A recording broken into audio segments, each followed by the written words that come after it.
Jazz 90.1 is supported in part by our members and by Jiva Theater Center's presentation of In the Heights.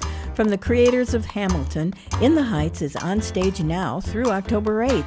For more information and to purchase tickets for In the Heights, you may call 232-JIVA or visit their website, jivatheater.org.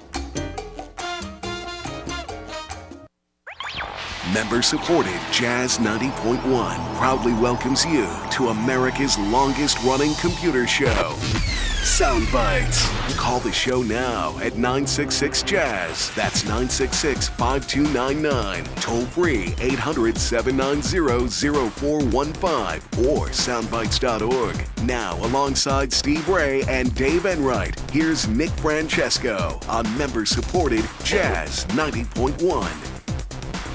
Good afternoon, Mr. and Mrs. American Old Chips in the PC. It is Saturday, the last day of September, Anno Domini 2017. It's going fast. It's going fast. And you lucky people, you're listening to Sound Bites. I'm Nick Francesco. I'm Dave Enright. And I'm Steve Ray. And in 5 minutes after the hour, we are going to be bringing you news, views, things to choose, nothing to lose. Kick off your shoes. Don't get the blues. Here comes the news. Yeah, there's a vulnerability in High Sierra, which is the one that just got released, right? Yeah. Yeah.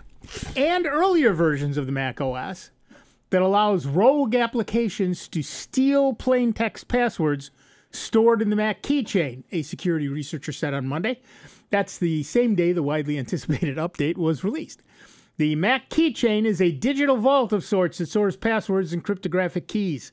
Apple engineers have designed it so that installed applications can't access its content without the user entering a master password. A weakness in the keychain, however, allows rogue apps to steal every plain text password it stores with no password required.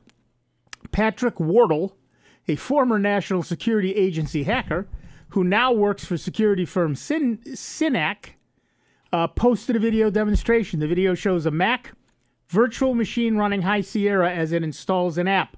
Once the app was installed, the video shows an attacker on a remote server running the Netcat networking utility. When the attacker clicks the exfil keychain button, then the app surreptitiously exfiltrates all the passwords stored in the keychain and uploads them to the server. The theft requires no user interaction beyond the initial installation of the rogue app, and neither the app nor Mac OS provides any warning or seeks permissions. By default, Gatekeeper prevents Mac users from installing apps unless they're digitally signed by developers. While the app in the video is unsigned and the result can't be installed on a default Mac installation without the user saying yes, which most of you would do, frankly, the vulnerability can be exploited by signed apps as well. All that's required to digitally sign an app is a membership in the Apple Development Program, which costs $99 a year. Wardle reported the vulnerability to Apple last month and decided to make the disclosure public when the company released High Sierra without fixing it. As a passionate Mac user, I'm continually disappointed in the security of Mac OS, Wardle said. I don't mean that to be taken personally by anybody at Apple, really, but every time I look at Mac OS the wrong way, something falls over. I felt that users should be aware of the risks that are out there.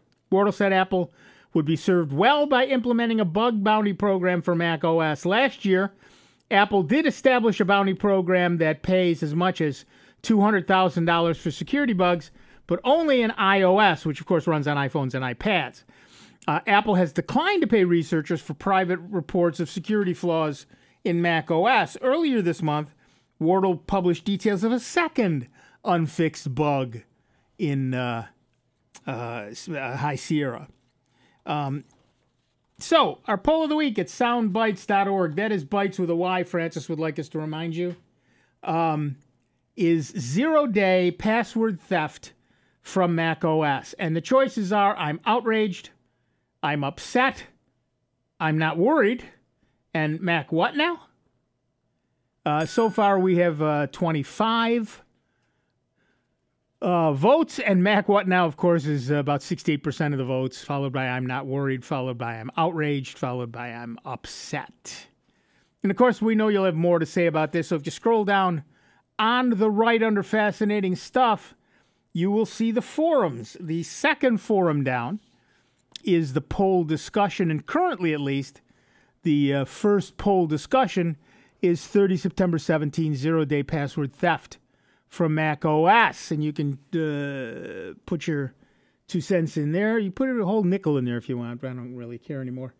And of course, you can join us.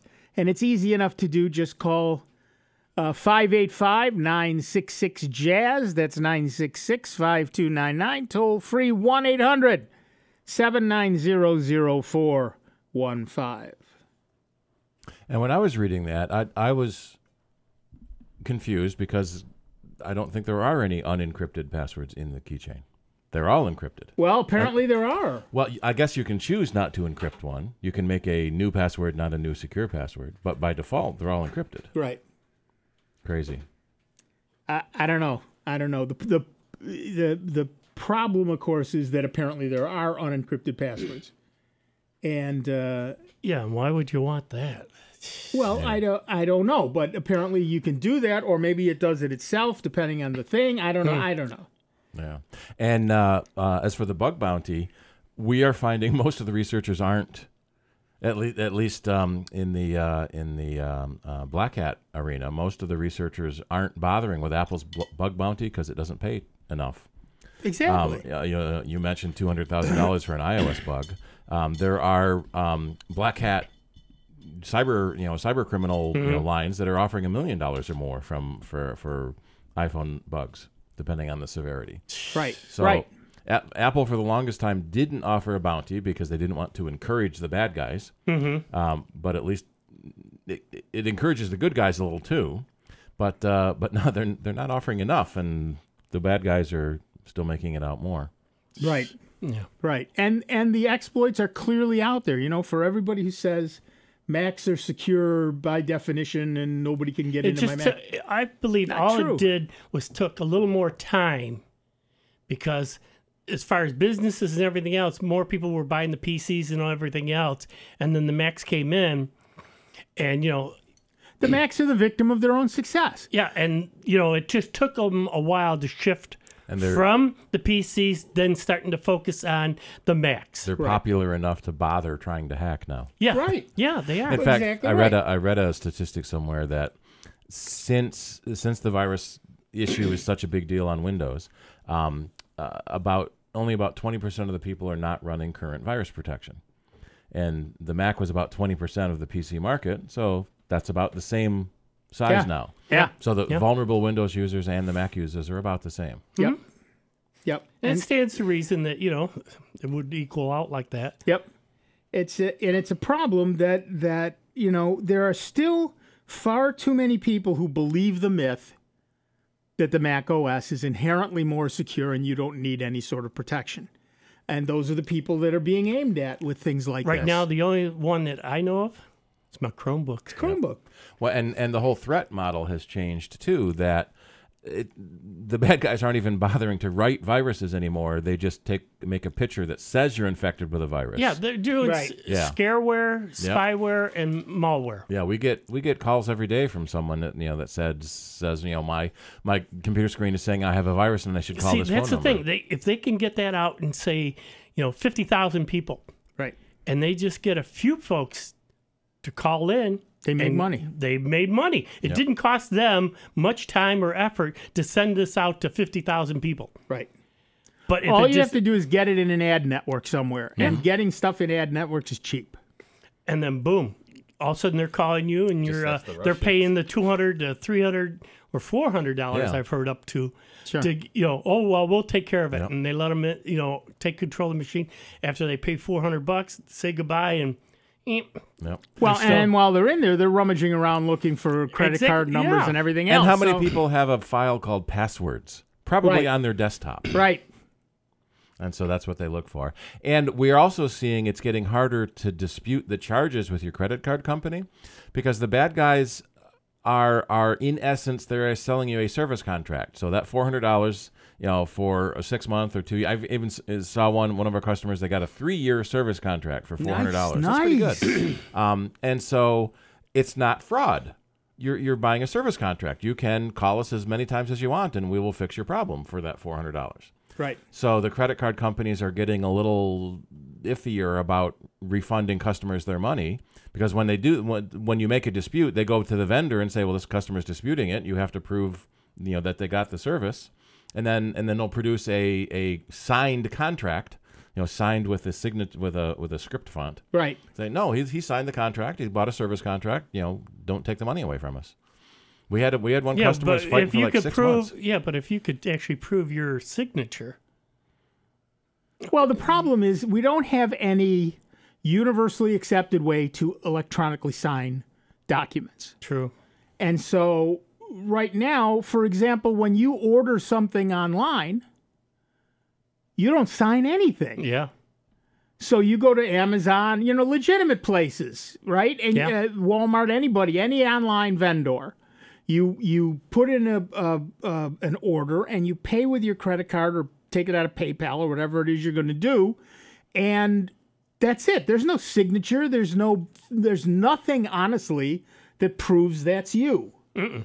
And so, you can dispute it, and if they can get hold of whoever the vendor was, and discover that, in fact, it went to a different address or something, then that makes sense. And sometimes they're easy to dispute. There's a charge in California in the middle of all my charges in New York.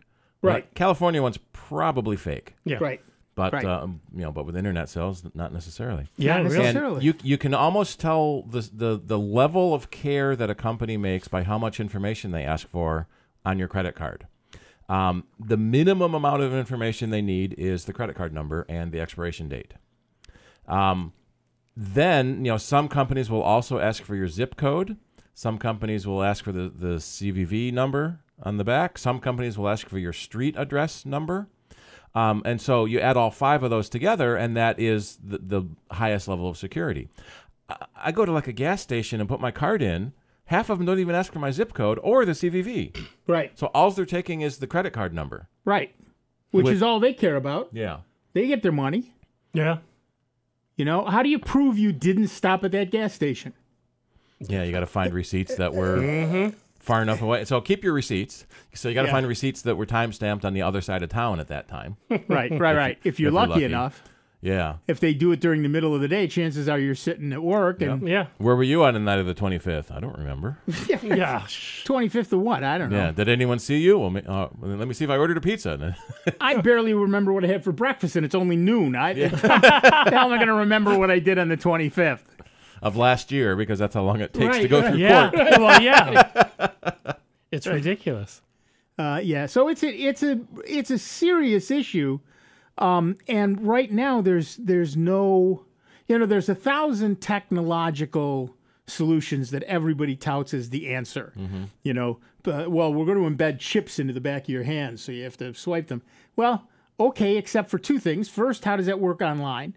And secondly, that's just another means of getting electronic information into the system. Yep. And if I can spoof that electronic information, it doesn't matter what happened And on my especially wrist. if they come up with some type of scanner that somebody could just be sitting there and say a crowded subway or whatever, a Right. building or a crowd, and stealing your chip information just because they're so close to you.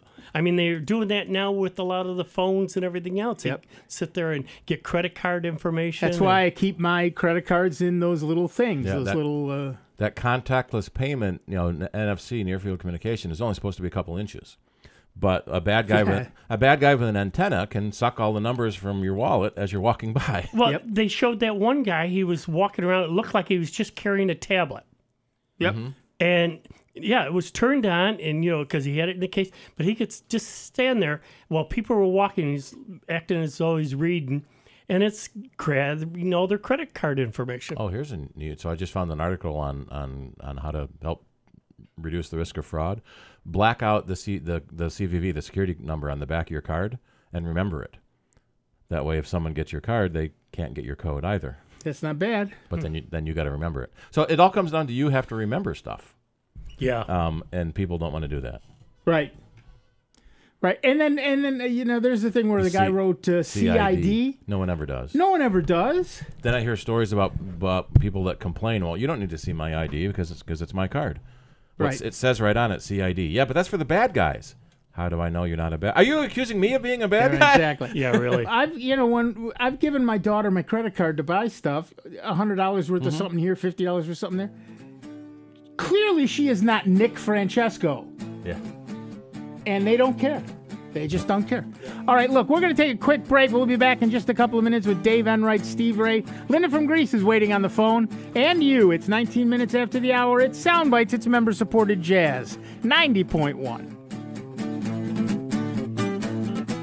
It's America's longest-running computer show. Back to more Sound Bites with Nick, Dave, and Steve. Next on member-supported Jazz 90.1. What's small, pretty, and worth lots of money? It's the Jazz 90.1 Enhanced Member Card, and now it's worth more than ever with the addition of 35 wineries to the list of restaurants, stores, and other businesses in the Rochester area, discounting prices exclusively to members of Jazz 90.1. You can even use your card when you travel in the U.S. It's a great way to reward yourself, all while supporting Jazz 90.1. Don't have a Jazz 90.1 member card? Well, get one by making a pledge of support at the $90 10-cent level or above to Jazz 90.1. For more information on becoming a member, call 966-5299 or pledge online at jazz901.org. Hi, I'm Otto Bruno, your host of the Sunday Music Festa. Every Sunday afternoon from 12 to 2 p.m., we celebrate the standards of the Great American Songbook with the help of artists such as Frank Sinatra, Ella Fitzgerald, Count Basie, Dean Martin, Rosemary Clooney, and many, many more. Join us this week and every week for the Sunday Music Festa from 12 noon until 2 p.m. right here on member-supported Jazz 90.1 in Rochester, New York. Hi, I'm Viola Davis. Did you know that 1 in 6 kids in America struggle with hunger? Growing up, I was one of those kids, but we can solve this. When we make breakfast happen for kids in our neighborhood, we have the power to end childhood hunger. We create bigger, brighter school days and healthier minds and bodies. Go to hungeris.org and lend your time or your voice. A message from the Albertsons Companies Foundation and the Entertainment Industry Foundation. Listen, as a hiring manager, I've got to tell you, the best job candidate isn't always the typical candidate. Sometimes they're a grad of life. Meet the grads of life. Young adults of unique determination and experience. An ideal fit for your company in an entry-level position, internship, or mentorship. They might not have every qualification you typically look for, but they're exactly who your company needs. Sometimes the best candidates aren't the ones you're used to. Go to gradsoflife.org to learn how to find, cultivate, and train this great pool of untapped talent. Brought to you by the Ad Council and gradsoflife.org. To buy your home, you became a house hunting ace, learned about loans, scoured neighborhoods, and asked the right questions. Now you're queen of your castle. If you manage that, you can get your retirement plan on track. Visiting aceyourretirement.org can help. With 401k tips and smart saving strategies, you'll feel empowered to own your retirement like you own your home. Go to aceyourretirement.org. Because when it comes to clearing financial hurdles, you're an ace. Brought to you by AARP and the Ad Council. Jazz 90.1 is supported in part by our members and by the Rochester City Ballet, presenting All That Jazz, the music of Dave Brubeck and others. September 29th through October 1st at the Nazareth College Performing Arts Center. For more information and to purchase tickets, you may visit rochestercityballet.org. And now your Jazz 90.1 weather. Some rather cool weather this weekend across Rochester, Western New York, and the Finger Lakes. Your Saturday starts with clouds and a shower and then finishes off with some partial sunshine, the high temperature in the upper 50s with a cool breeze. Tonight brings patchy clouds and starlight, the overnight low temperature right around 40 from the city up to the lakeshore, 30s south of 5 and 20 where a touch of patchy frost is possible into Sunday morning. Sunday itself looks mostly sunny, the weekend pick for sure. Highs in the middle 60s. I'm meteorologist Josh Nichols for Jazz 90.1. Currently, we've got some clouds out there, 55 degrees at the airport and 50 degrees here at member-supported Jazz 90.1.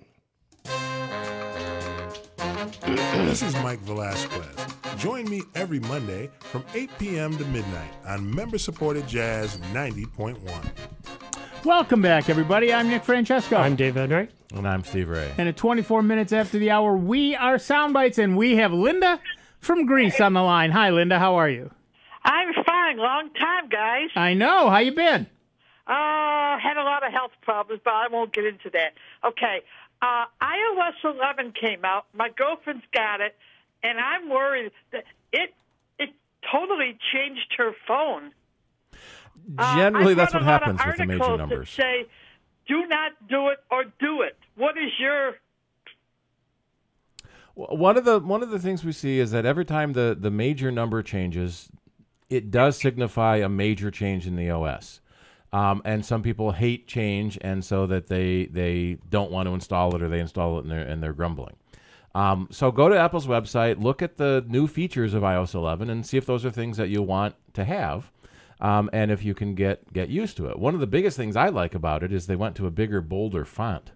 So it's a lot easier to read the screen than the thin font. One of the issues that I've heard from people is that on older phones, it's very slow. So the iPhone, I think the 5S is the oldest phone they say it works on, and we've been hearing from people, don't put it on a 5S. You know, 6 at the minimum is a better recommendation.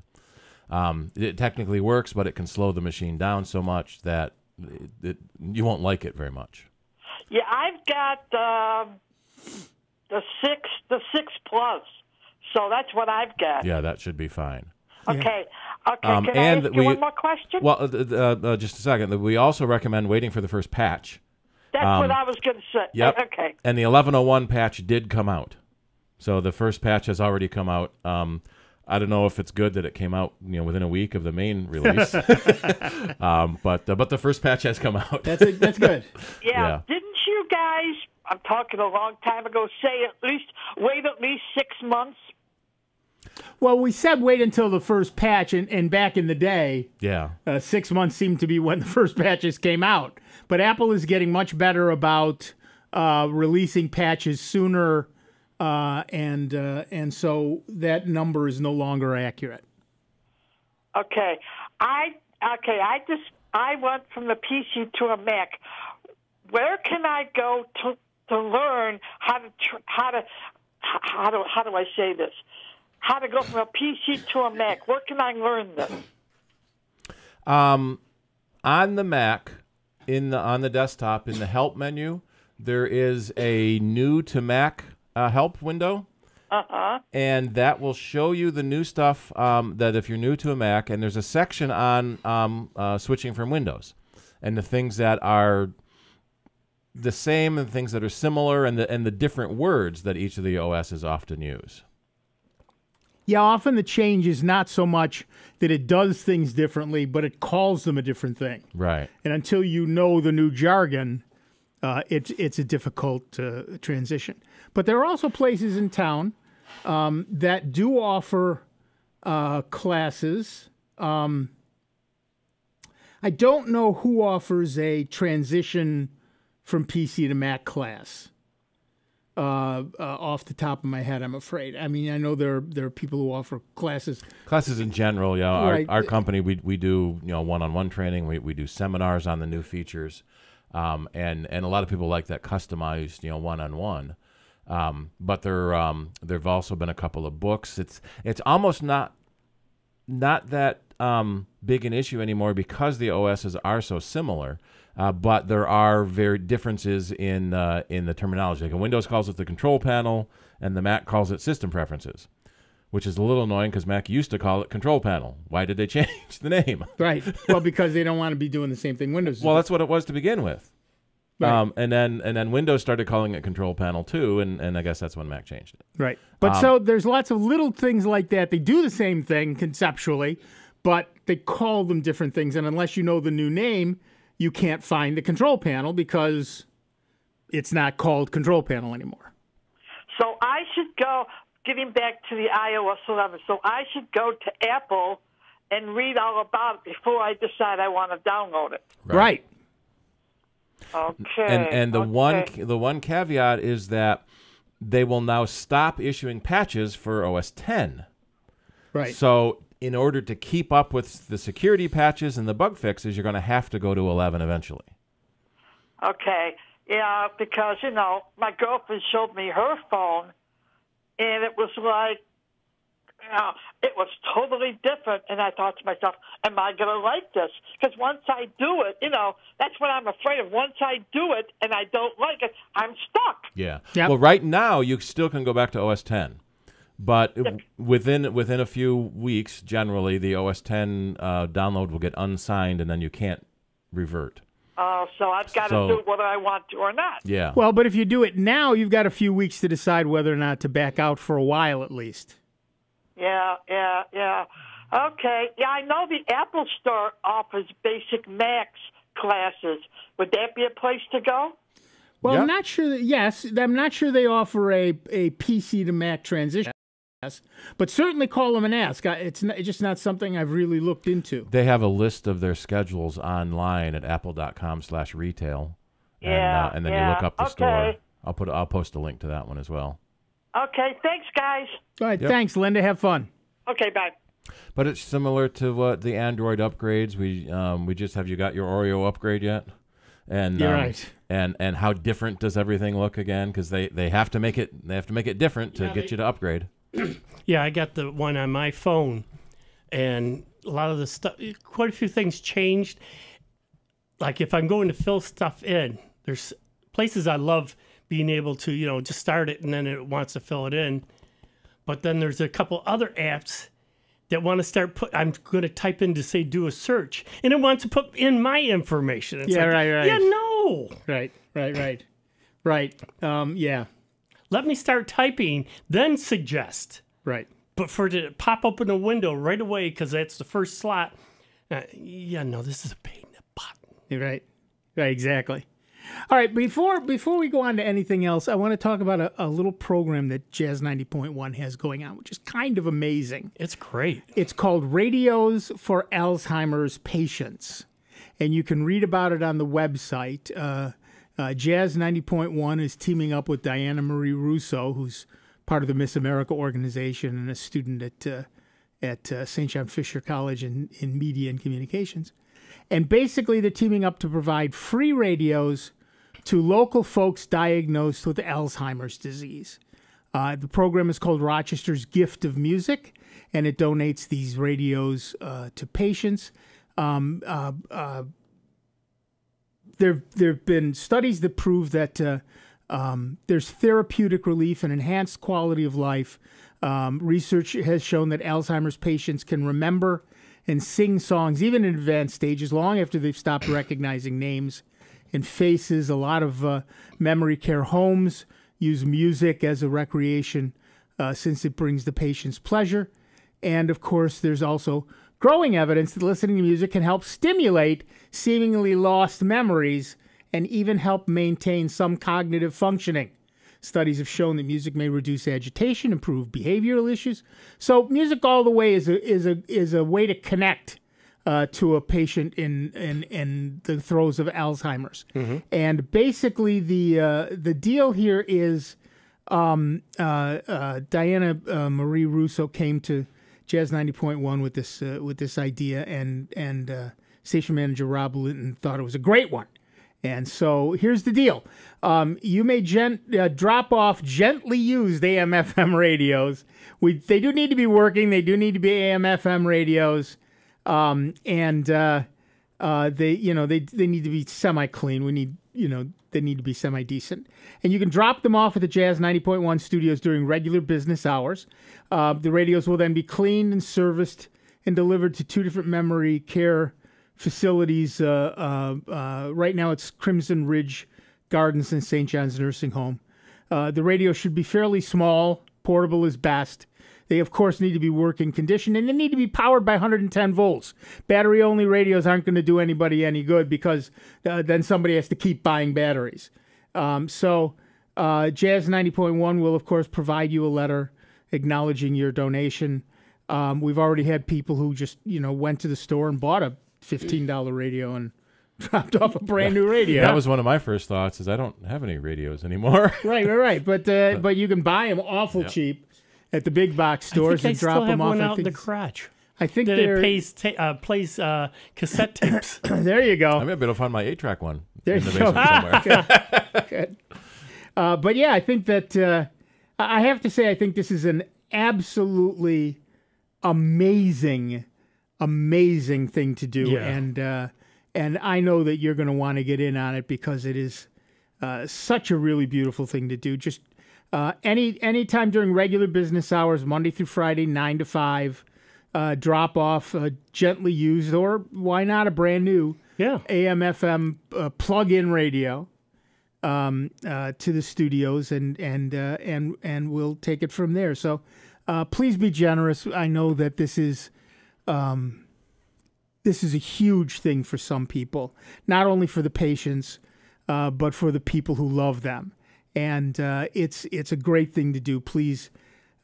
Become a part of this. I know that you folks have been amazingly generous, listeners of this station and listeners of this show in particular, have been amazingly generous in donating to various causes, including our pledge drives, of course.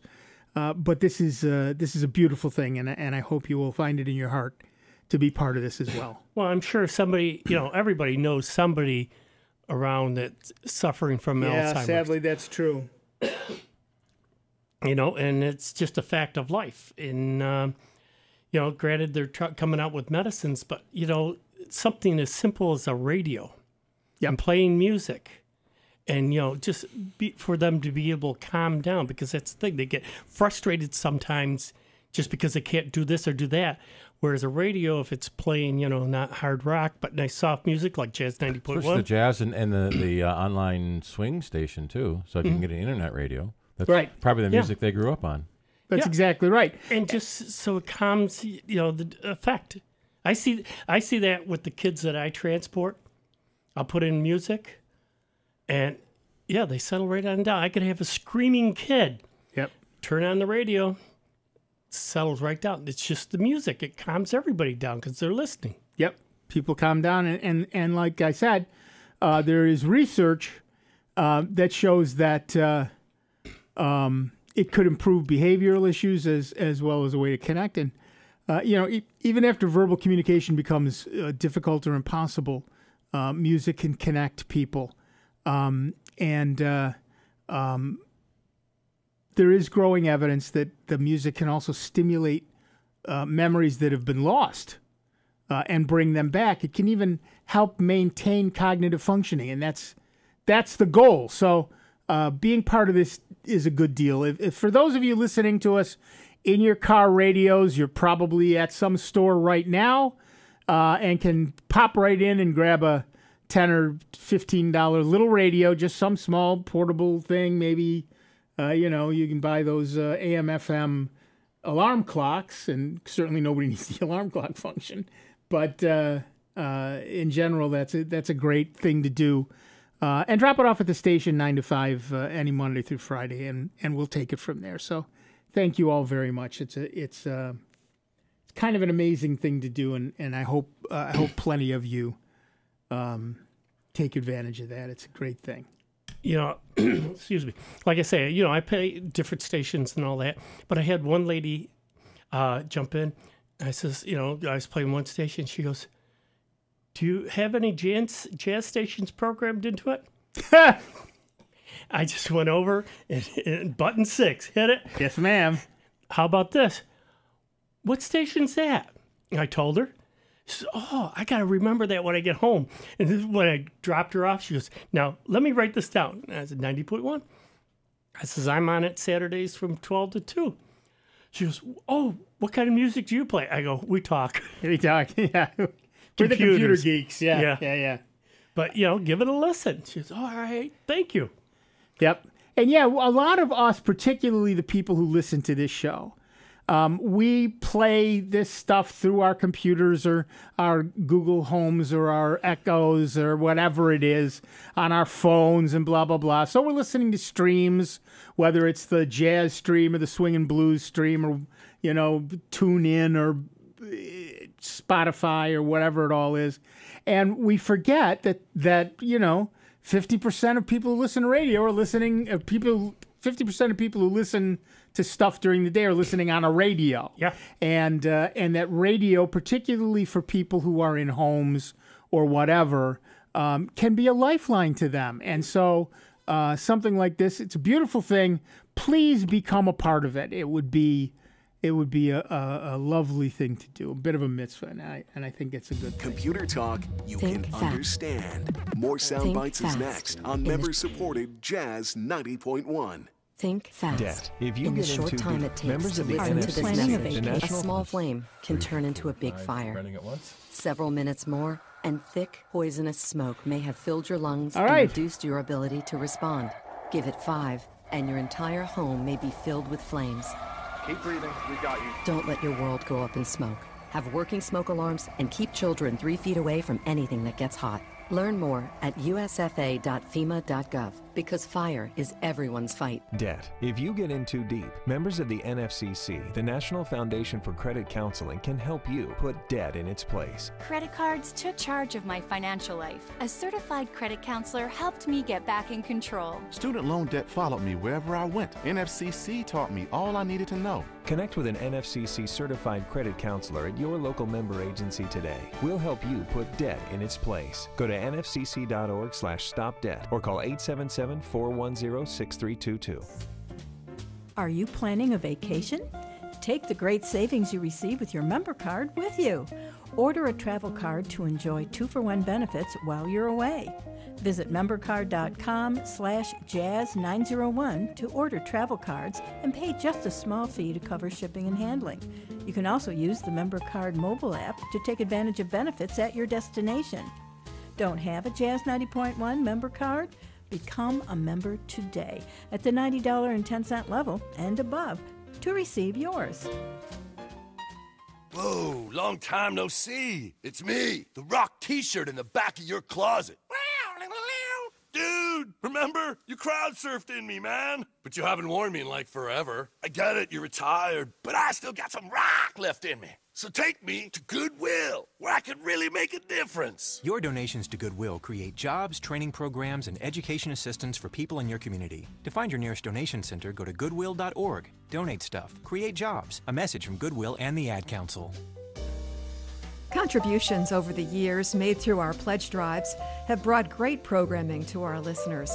Creating a legacy gift to benefit Jazz 90.1 builds a bridge from one generation of public radio listeners to the next. Please remember Jazz 90.1 in your will, trust, or general estate plans, and join our Jazz 90.1 Legacy Society. You can also find out more by visiting www.jazz901.org. These days, it's easy to have information overload. Sometimes I just want to kick back, hear my favorite music and the news that affects me. That's why I stay tuned into my local radio station. When important news happens in my part of town, I hear it from them first. For the best entertainment, sports, news, weather, and traffic, anytime, anywhere, I stay local. Support your local stations. Text RADIO to 52886. Furnished by the NAB and this station. Message and data rates may apply. Reply STOP to opt out. Here's the latest Jazz 90.1 weather forecast. Some rather cool weather this weekend across Rochester, Western New York, and the Finger Lakes. Your Saturday starts with clouds and a shower and then finishes off with some partial sunshine, the high temperature in the upper 50s with a cool breeze. Tonight brings patchy clouds and starlight, the overnight low temperature right around 40 from the city up to the lakeshore, 30s south of 5 and 20 where a touch of patchy frost is possible into Sunday morning. Sunday itself looks mostly sunny, the weekend pick for sure. Highs in the middle 60s. I'm meteorologist Josh Nichols for Jazz 90.1. Currently, we've got partly cloudy skies, 55 degrees out at the airport, and 50 degrees here at member-supported Jazz 90.1. Hi, I'm Joelle Van Buren. Please join me every weekday morning from 7 till 10 here on members-supported Jazz 90.1. Welcome back, everybody. I'm Nick Francesco. And I'm Steve Ray. And at 43 minutes after the hour, we are Sound Bites. It's Mac Week in the news, and that's never a good thing. Even if you keep your software up to date, your computer may be hiding vulnerable, outdated code within its deepest recesses that hackers can exploit to totally compromise your machine, leaving you none the wiser. The issue has to do this time with firmware, programming written directly to the metal of a machine that controls your hardware. Firmware sits between the operating system and the hardware at a level of privilege that, when accessed by an attacker, grants free-ranging, undetectable hacking powers. This layer is so deep that even installing a new operating system or replacing a hard disk will not rescue an affected machine. A computer thus compromised is effectively unsalvageable.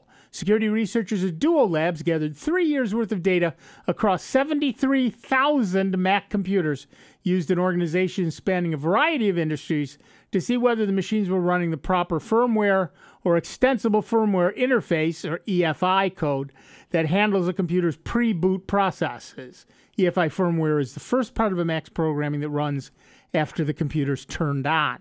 So it's the first thing that happens when you apply power. The researchers made a surprising discovery. In a significant number of cases, computers running the latest version of the Mac OS operating system lag when it comes to firmware, potentially leaving a core part open to compromise. Of the tens of thousands of machines examined, roughly 54,000 computers were actively maintained by Apple itself. Of this subset, the researchers found an average 4.2% deviation from the expected norm, meaning thousands of machines were running unexpected versions of EFI firmware.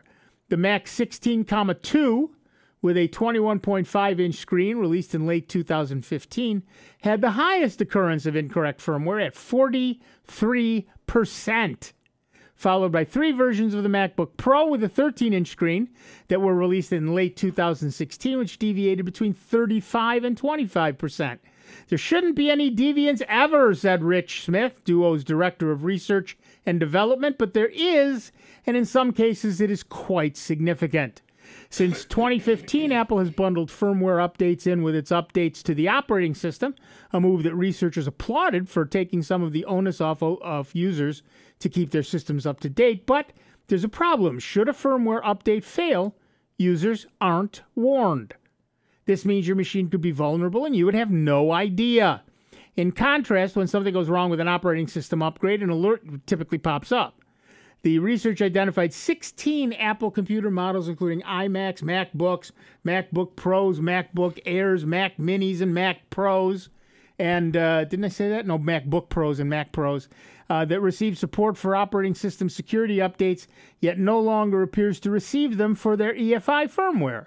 The inconsistencies raise questions about the quality assurance Apple has been applying to firmware updates. Duo has been in talks with Apple about the new research since late July, Smith says, and he says we've been pleased with the way they've worked with us. So are you worried about the security of your Mac yet?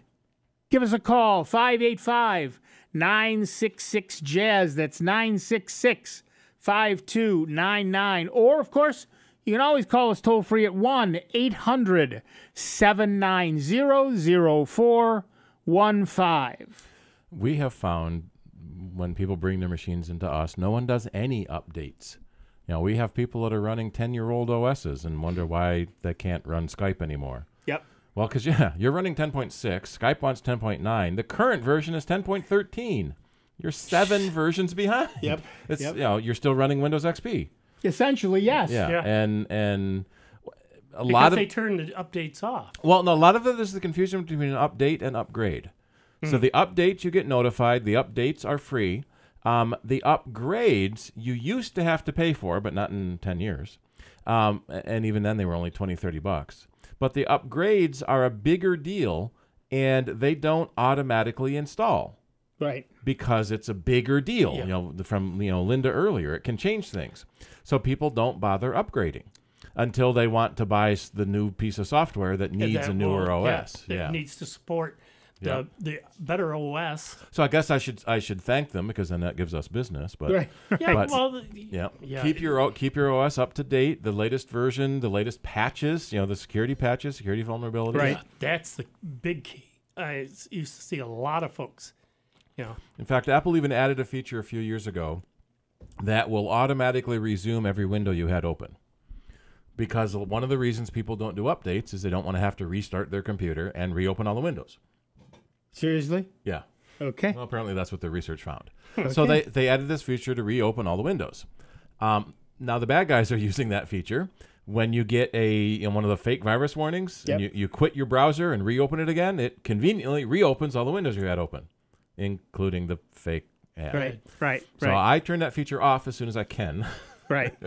and people just don't want to upgrade their machines. Everything's working fine. I don't want to upgrade on the Mac, it. can you like you say, turn it on, have it go check. Yeah, you do it, and then turn it back off. Yeah, you tell it to go check. But you have to tell it to go check. Yeah, what I'm saying, though, is if folks would get into a habit, say, some evening, every week, they just quick go in, see if there's any updates, let it do it while they're having dinner. Right. And one of the criticisms we hear is, well, I didn't know about it. Okay, I can sort of understand that, but it was in all the trade press. It was in the email you got from Apple. It was on the Apple website. It was in the update program you apparently never looked at. We likely mentioned it. Yeah. And that's what I'm saying, though. If they get in the habit, just like backing up, it's something you got to trade yourself to do. Granted, you can have things do it automatically, but again, it's taking the time to back the stuff up. Checking the updates would be another very good thing. That's both for PC and Mac. Yeah. Right. People should, check the updates of a lot of programs that they use. Interestingly, we see the Windows people know more about the updates. They know that Windows 10 is out. They don't want to run it, but they know that it's out at least.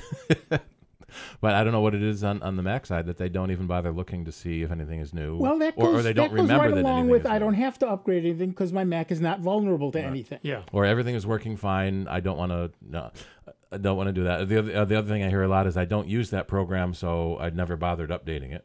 Right. Well, you might use it eventually, so you might as well have the latest version.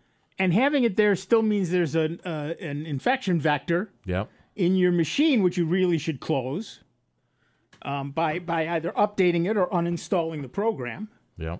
I mean, if you don't use a program, uninstall it. Why are you leaving it there? Well, I might need it someday. Then you ought to update it. Yeah. Simple enough.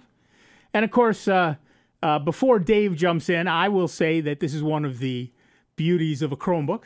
Yes. They update in the background while you're working, and all you have to do is restart anytime you want. Yep. Anytime you want to get the latest and greatest, newest and best. And, of course, because you have so many things that are on the cloud, that are in the cloud, you're always running the latest version. They update the cloud version, and when you go to open it, you have the latest version. It's there. It's there, yeah. Simple enough.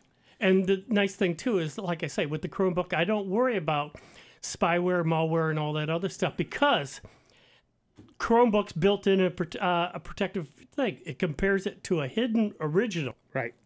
And if it doesn't match, it doesn't allow it in. Right. If it doesn't match, it actually goes to the tiebreaker in the cloud. Yeah. And then wins. decides what to do from there. But it's well, you get right here. You got a fake message saying that your Chromebook was infected. Your Windows. My Windows computer was infected. Right here, and it just showed the Chromebook is smart enough. Yeah, no, that ain't happening. Yeah, that ain't happening. This is not a Windows machine to begin with, and secondly, you can't really have a problem with it. And of course, new versions are coming out. I'm saving my shekels. I'm waiting for the new version to come out. I'm very excited for the new Chromebooks. Isn't that in October? Theoretically, that's when they start. Mm-hmm. They want to hit the Christmas season. What are you looking at? I'm waiting to see what actually. I've read all the specs that theoretically they're going to have, but I don't know that they're real, so I haven't paid much attention and I haven't gotten excited. I can't do 17-inch. I don't think so. I gotta carry it around, and it just gets it. It's annoyingly. This is a 13-inch. This is a 14-inch, and that's okay. 14 Look how inches. big okay. your bezels are compared to mine. I know. I realize that. Well, again, this is a 3-year-old computer. Yeah, you've. And so to have you get an extra inch out of this. Yep. Inch and a half maybe. You get a bigger screen without making a bigger computer. Exactly. And they're just getting lighter and even thinner, and it's getting ridiculously. Well, I had some folks sit there and say, well, it doesn't have a DVD drive. Yeah, what do you need that for? And get an external one if you need. Well, computers come with it. Not anymore. I says, no, you don't really need it. You know, most of your programs you can download They don't nowadays. come with floppy drives anymore. They don't come with tape drives anymore. My Atari had a tape drive. Yeah. So, you know. Mine had a plug where you plugged in your own tape recorder. Yep. Yeah. But you just don't use it. I mean, the Chromebook, if you want to hook up an external hard drive to back stuff up or work on it and, you know, back it up just for, say, photos or anything else, but it's all going to be stored up in the cloud. Everything I do on the Chromebook is up on the cloud. I don't have to worry about backing it up there. I had a friend of mine say the same thing. You know, well, there's no DVD player. I said, what would you use it for? Yeah. What if I want to play a movie? Play the movie out of the cloud, just like everybody else does. Yeah. I have an entire room full of DVDs that I just don't look at anymore. Mm-hmm. 99% of what I want is in the cloud. 99% of that is available either free or cheaply enough that if I want to watch a movie, on Google Play, I've bought a dozen movies which I can download to this thing if I want to and throw on an SD card. Yep. That's the other thing, not a lot of storage. Really?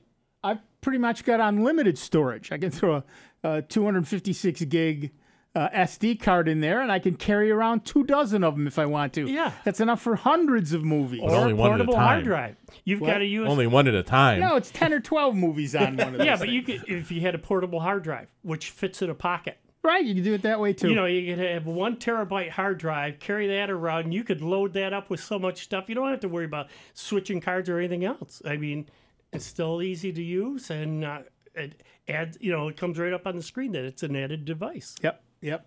Accessible. I really have come to prefer my Chromebook for almost everything. I have been reluctant to relearn how I do programming. So I still use my desktop for that, but everything else I can do on my Chromebook without, you know, I have a much nicer screen on my desktop. Yeah. But I could plug Chromebook into that if I wanted to. True. But in general, except for my reluctance to relearn how I program, the IDEs I use and the this and the that. Aside 10, from my print Nick. 10 print Nick, 20 go to 10. Return. I didn't say it was good programming or complex programming. But aside from my reluctance to relearn how to do that, I don't need anything but a Chromebook. Yeah. I have had, and this is only a 4 gig machine, but one of the things I do in the morning is I have a series of web comics that I read. When I first sit down at the computer, it calms me down and gets me laughing, and I'm ready for the day. Your day head together. There's 30 of them, and they're all in a folder, and I just open the whole folder. 30 tabs open on my desktop. My machine doesn't slow down. Oh.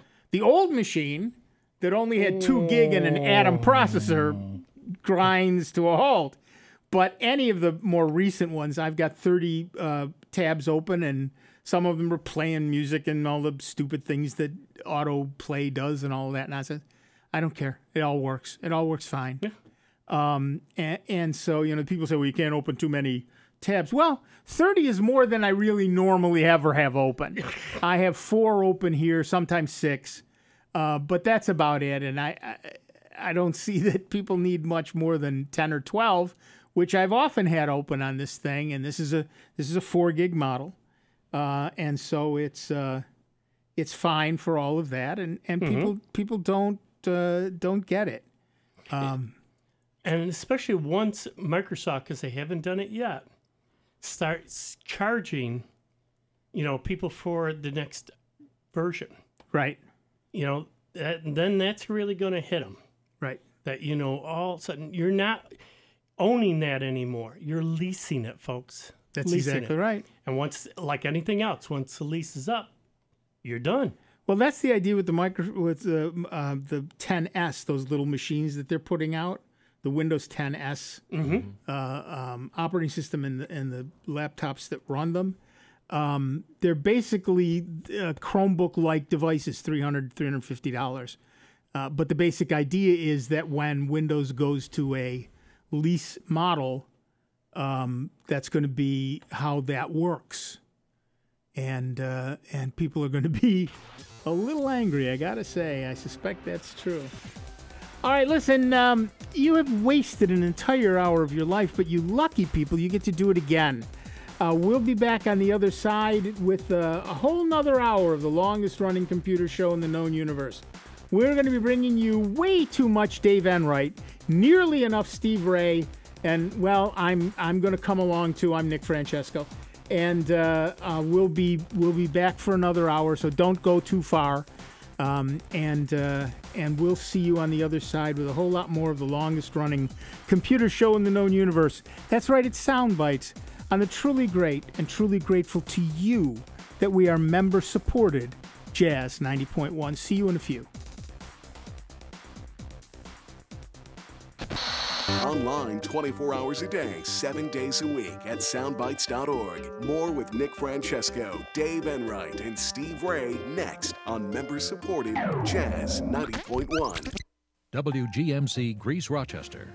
A public service of the Greece Central School District. Jazz 90.1.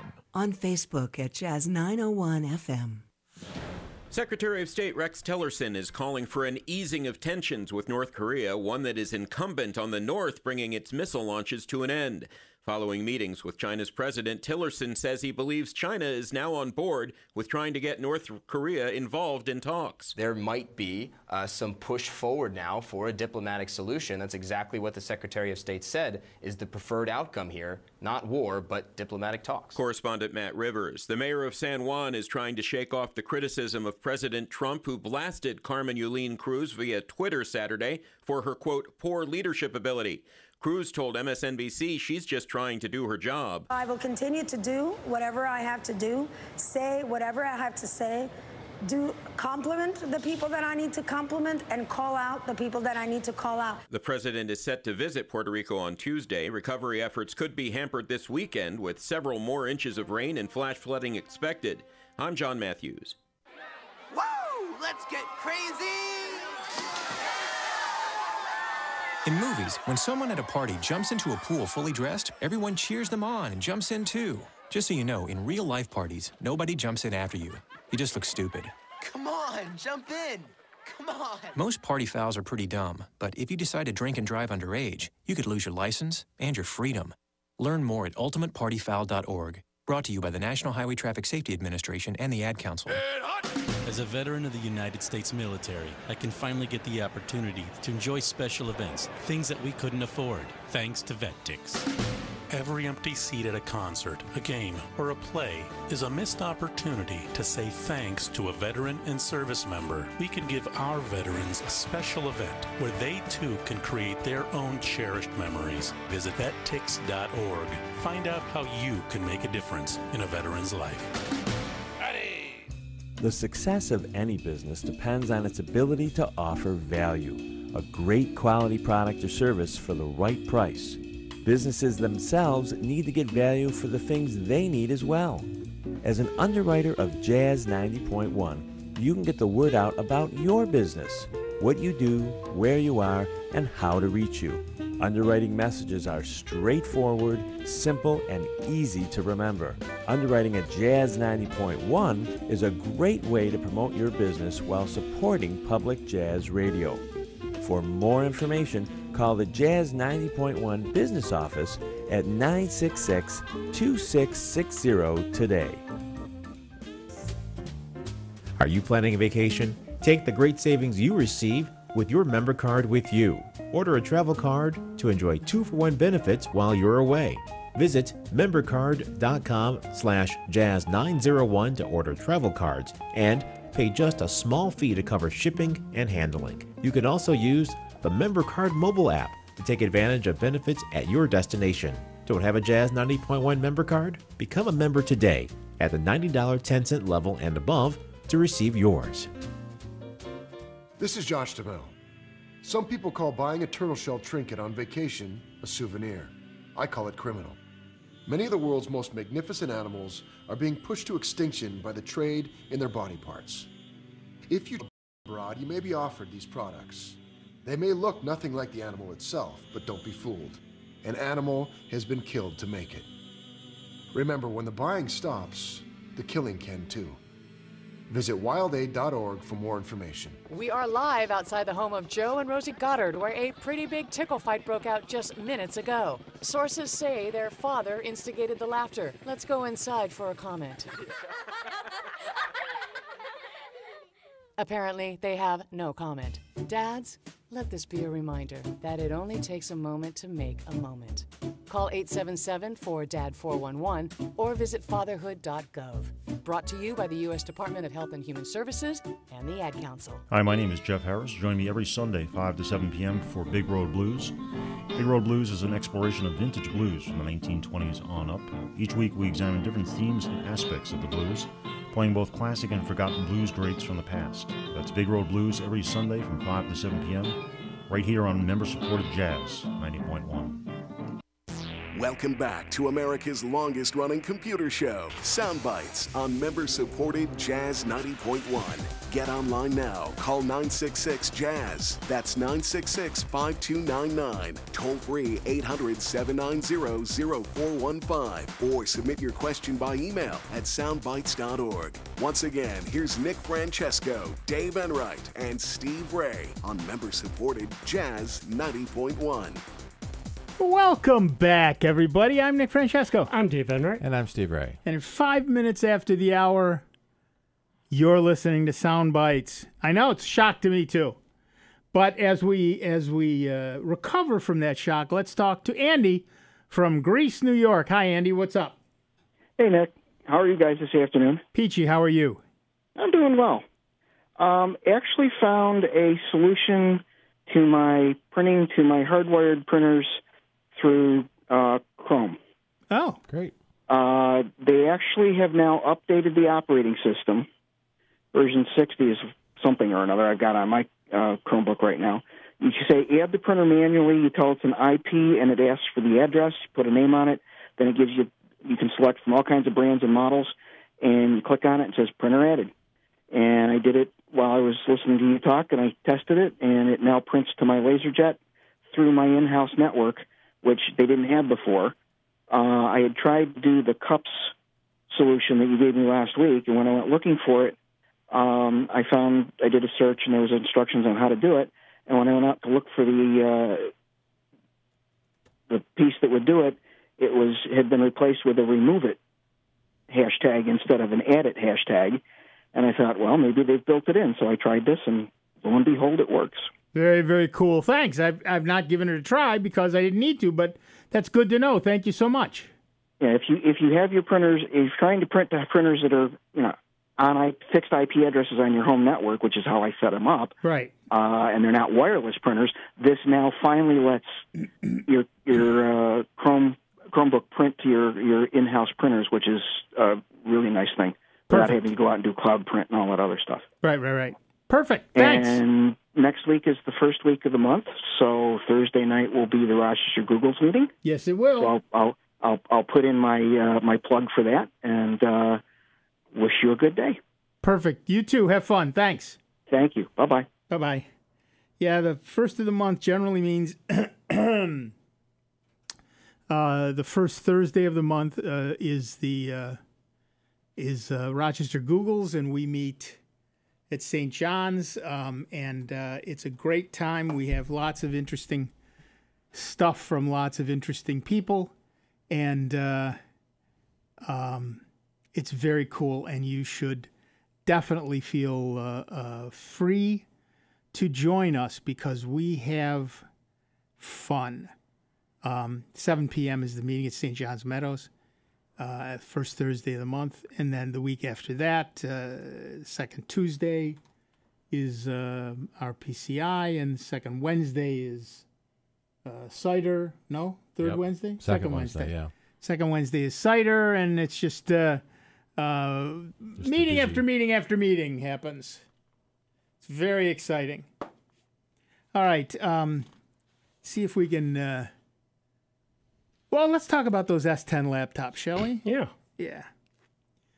Windows 10 S, as in I suppose, superior, is no longer just for education. On Monday, at its Ignite conference for corporate partners, Microsoft unveiled 4 new Windows S laptops from Acer, HP, and Lenovo, together with new shorthand for the services they'll provide, and that new shorthand is a phrase we've heard many times before, Microsoft 365. The next Windows 10S machines will be for sale later this year. All of them will cost less than $350.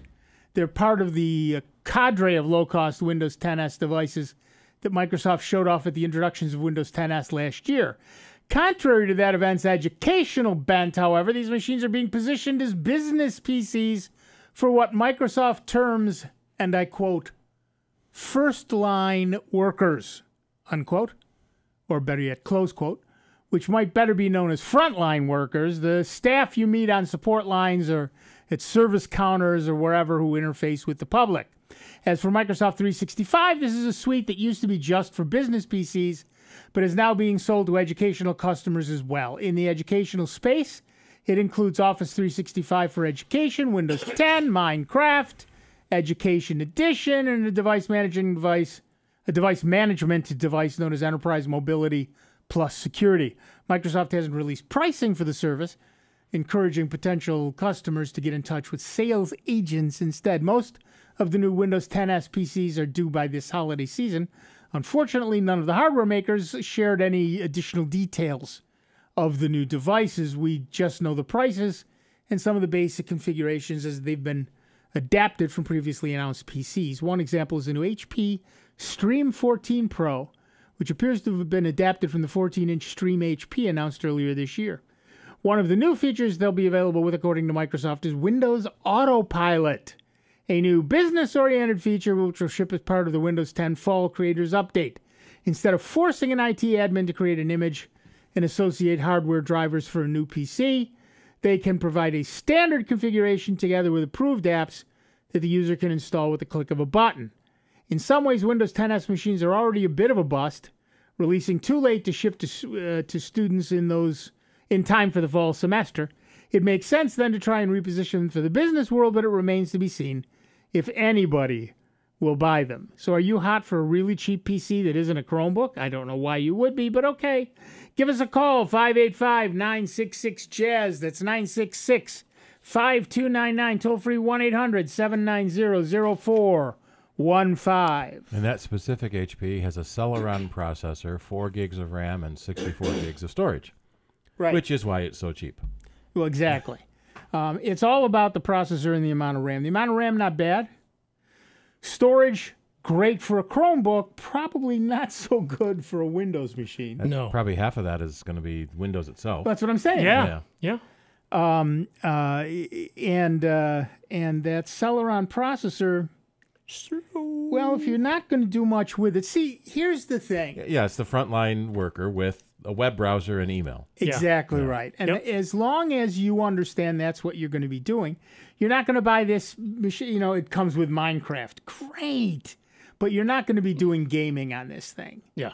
You know, Minecraft happens all up in the cloud. So you're not going to do gaming in this. You're not going to do high-end stuff. You're not going to do big spreadsheets. You're not going to do any of those things. It's essentially Microsoft's response to a Chromebook. And we're waiting for the first call from people that I just bought this brand new computer and it runs so slow. You can't shop on price alone. You have to. A good salesperson will ask you what you're going to do with it and yeah, take you to the right machine. Well, that's what I always did. Yeah, don't shop on price alone. So what do you want to do? Because, you know, my recommendations, if they're going to just do, like you say, the basic stuff versus somebody that wants to do gaming and that type of stuff, you're going to build two different systems. I always like the one that starts out, I'm just going to do some web surfing and some email and maybe play some games. Yeah, right. All right, you might have just added a comma. Yep, that's exactly what you did. That is exactly what you did. All right, back to the phones. Our next caller is Ed from Ithaca, New York. Hi, Ed. What's up? Hi, guys. Well, I read the column that Nick wrote it came in the Ithaca Journal about TDSS Killer. Yeah. So I removed it, and I downloaded Sophos. and it seemed to create a lot of problems. And I had to get rid of it, and it was actually hard to get rid of, even using Revo on installer. So I'm wondering if I did something wrong, or what else you could... well, what kind of problems did you have? It was... oh, gosh, I can't remember exactly what. This was about a week ago. But things started running slowly. I couldn't actually fully install it. It wouldn't install completely. It kept saying there was something that it couldn't open. You may have already had a rootkit then. Well, two things. Let me ask you two things here. TDSS Killer is strictly for rootkits. It is not an antivirus program. So were you running another antivirus program? Yeah, I have AVG and malware bytes and super anti-spyware. Okay, then I'm not sure what you were getting from Sophos. Which is also antivirus. Right, that's an antivirus program as well. So what you had were several antivirus programs all fighting each other. No wonder your machine was slow. What TDSS Killer was specifically for was killing rootkits. Right. And it did not provide standard antivirus help. So the fact that you already had other antivirus programs was good. But when you add multiple antivirus programs simultaneously, the general effect is that you will slow down your system considerably. Because they will fight each other. Yeah, absolutely. So is there something I should be using for a rootkit killer? Well, the theory is that TDSS Killer is clean again, but we don't know that for a fact. Many of the programs nowadays, many of the programs when you pay for come with a rootkit killer involved. And a lot of the times you can't run a rootkit checker on your computer because if it has a rootkit, the first thing it does is hide. So you have to boot a different hard drive or different flash drive to scan your main drive with the rootkit finder. Right, and there are 4 that I recommend on the Security Tango. One is from Sophos, but it's not Sophos Antivirus. It's Sophos Anti-Rootkit, which is an entirely different program and doesn't run simultaneously with your regular antivirus stuff. There's also Avast, which is a program called ASWMBR, which I don't remember what that stands for. There's one called GMER, and there's another called Bitdefender Anti-Rootkit. And those are all strictly for Windows machines and strictly to kill rootkits. Okay. And again, you can see those at the Security Tango website, securitytango.com. Okay. I'll go that route because I didn't go through Security Tango to download Sophos. I went to Sophos directly, and I may have just downloaded the wrong thing. Program. Yeah, that happens. All righty. Well, thank you so much. All right, thanks. Bye-bye. Yeah, we've said in the past that you need to have different types of programs: an anti-malware program, an antivirus program, an anti-spyware program, an anti-rootkit program.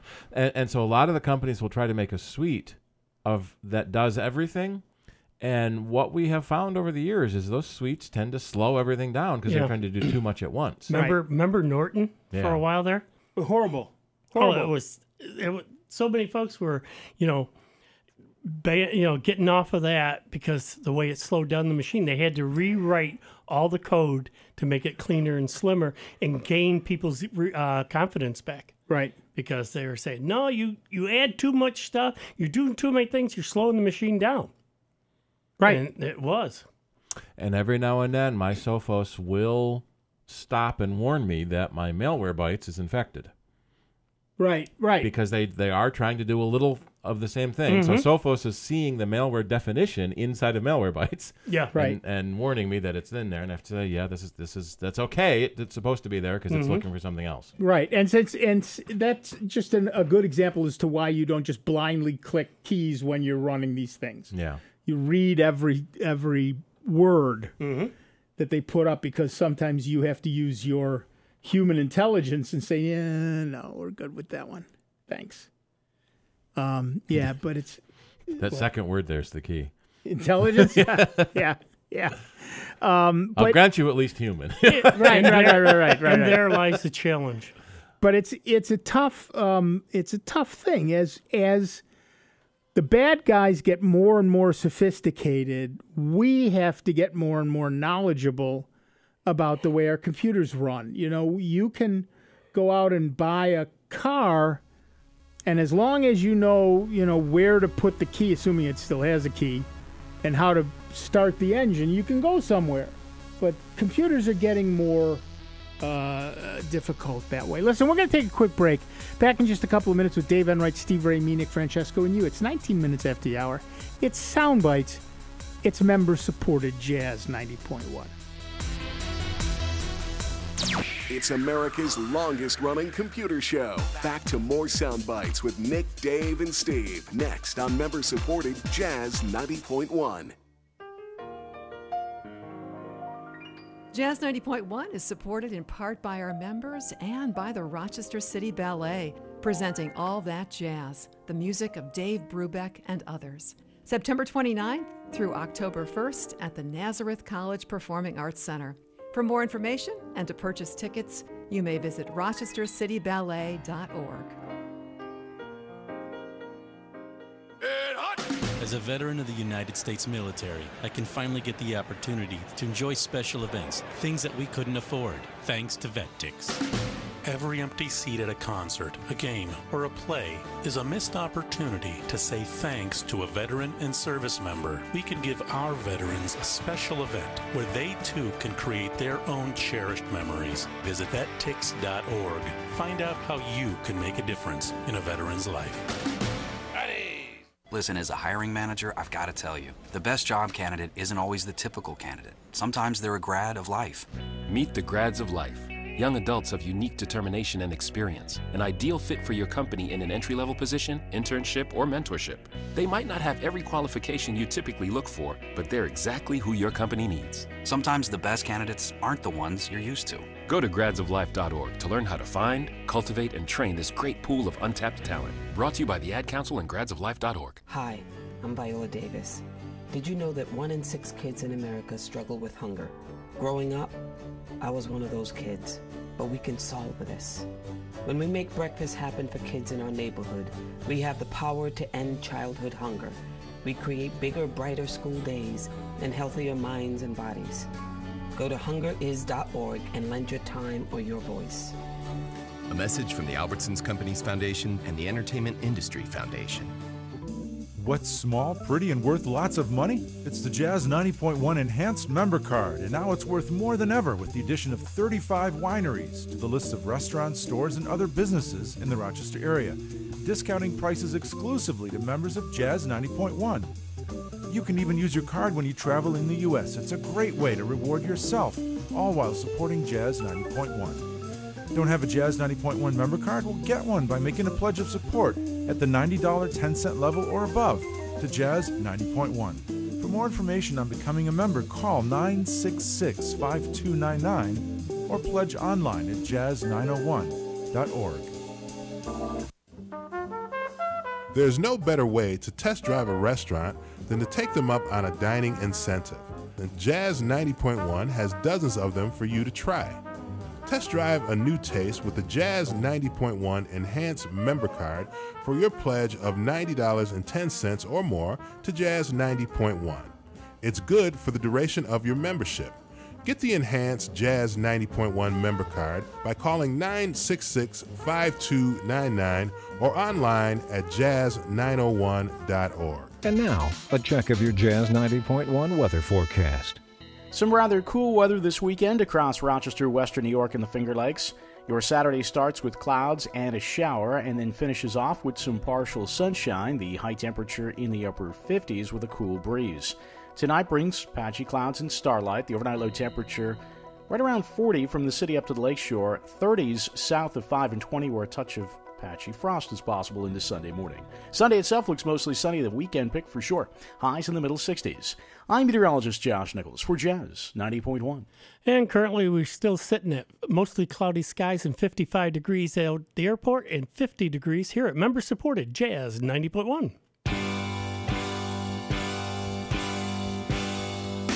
Hi, this is Otto Bruno. Join me tomorrow from 12 to 2 on member-supported Jazz 90.1. Welcome back, everybody. I'm Nick Francesco. And I'm Steve Ray. And at 24 minutes after the hour, we are Sound Bites, and we have Ann from Irondequoit on the line. Hi, Ann. What's up? I have a really, really basic question. Uh-huh. I've got a Time Warner account that predates Spectrum with an Ethernet connection.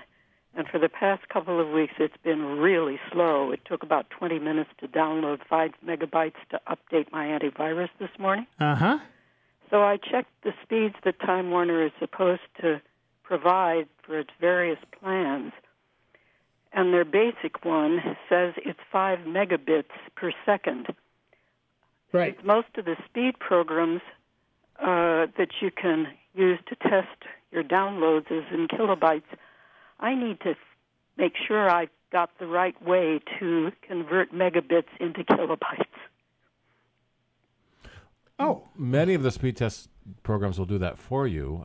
Speedof.me or speedtest.net will do that for you.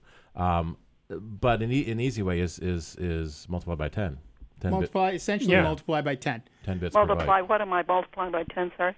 Kilobytes. Kilobytes times essentially 10 is megabytes. Times 10 is gigabytes. Times 10 is terabytes. That's a little rough. Yeah, can I tell you what I did and see if it makes any sense? Yeah, shoot. I took 3 megabits, which is what they're supposed to provide at their most basic level. I divided it by 8 to get 0.375 megabytes, and then I multiplied that by 1024 to get kilobytes. Would that work? Well, here's the problem. It depends on whether you're getting 3 megabytes or 3 megabits. It's bits. Right. So 3 megabits divided by 8 gives you megabytes. Yeah. And so you did the right thing. So if you take that 3 megabits, divide it by 8, you get megabytes.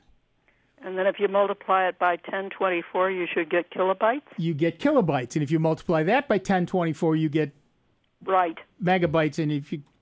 Okay, thank you very much. I'm sure it's all basic math, but I wanted to make sure of what I was doing before I got in touch with Time Warner. How old is your Time Warner modem? Yeah. If your service predates Spectrum, I bet you probably have an old modem. Yep. Yes, I'm sure I do. And that's likely the problem. It's just old, worn out, and tired, and they need to replace it. Will they do that? Oh, yeah. Theoretically, they should. Yes, absolutely. You're paying rent for it. They better. Yeah, exactly right. Well, that's what I was wondering about because I figure that I'm not sort of getting the speed that I'm paying for. Right. Quite often, you can go right out, unplug the modem if you're handy enough, because there's usually only 2 cords, the power cord and the internet connection cord. But that one screws on, and a lot of the technicians use a wrench to really crank that down. But if you can unscrew just it. call them and tell them you need a new modem. You've had it since day one. It predates, a lot of other newer stuff, so you want to be updated. Right. Okay, I will try that, and thank you very much indeed for your help. Thank you. Good luck. Goodbye. And that's kind of a general tip to people. If you have an older modem, more than a couple years old, you probably could get better speeds with a newer modem. You can buy your own modem and save on the rent. Theoretically, when Spectrum, when Charter bought Time Warner and became Spectrum, they were going to stop charging rent for the modems. Right. But apparently that's only on Spectrum accounts. So if you haven't converted your Time Warner account to a Spectrum account, you're still paying $10 a month for the cable modem, plus an extra $5 to $10 a month if you've got the Wi-Fi version. So you could be paying $20 a month for that modem. Right. You can buy your own modem for under $100 and save that money. But going to one of the speed test sites like speedof.me or speedtest.net and over a period of time, look at what speeds you're getting. So if you're paying for 20 and you're getting 5 consistently, then there's a problem. Yeah. Either in your modem or with the service. You're, was it squirrels chewed through your wire again? Right.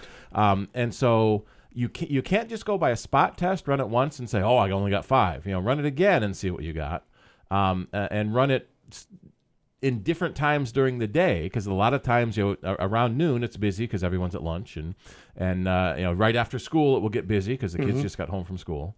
But generally it's busy all the time.